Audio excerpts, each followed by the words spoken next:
Welcome back to Fit Financial Fridays. This is vlog 3, episode 3, and today's topic is going to be on finance, a financial tip, and it's going to be about should you rent or should you own your own home or condo.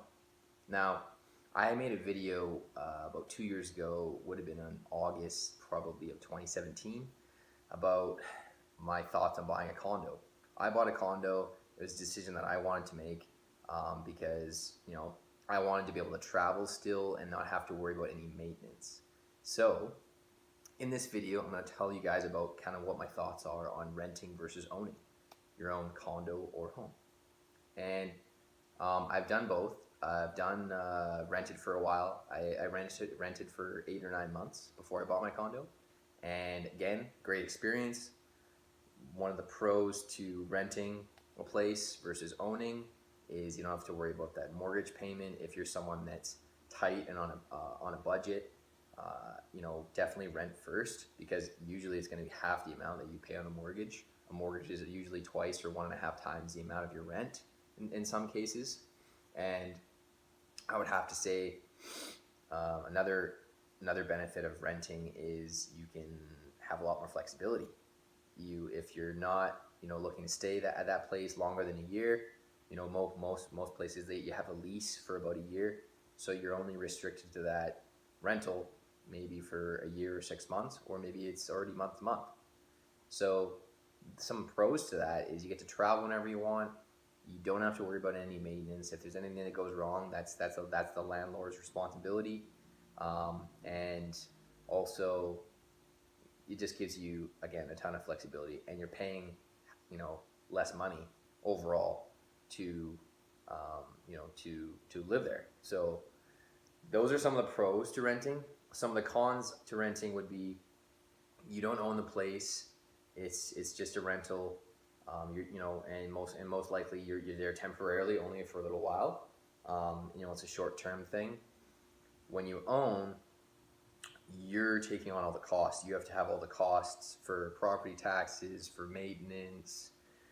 If you've got a house, you got to mow the lawn regularly, probably clean the gutters. It's just a lot more work that has to be done when you own your own home or condo.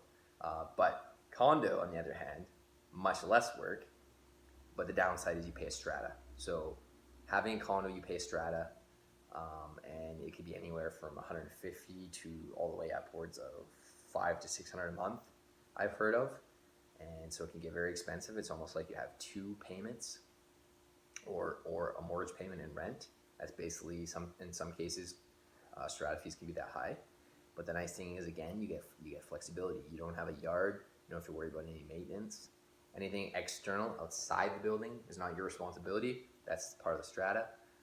But with internally in your unit, let's say you've got 800 or 600 square feet or 650 square feet, and a lot of the condos are super up to date. They're new, or they've been renovated, and there's a lot of really nice condos, and you can get a decent amount of space and especially if you're just trying to get into the market. Most people can't afford a house right away.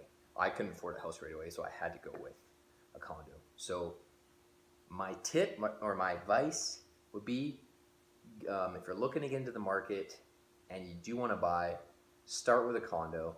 Yes, you pay strata fee, but you're going to be able to have a lot more flexibility and have your time on your weekends. If you like to, have fun on the weekends, you don't have to worry about maintenance. Because if you're like myself, I like to be mobile. I like to be able to do what I want on the weekends outside of work, and you don't want to have to be worrying about maintenance all the time. So condos are really nice, a nice thing.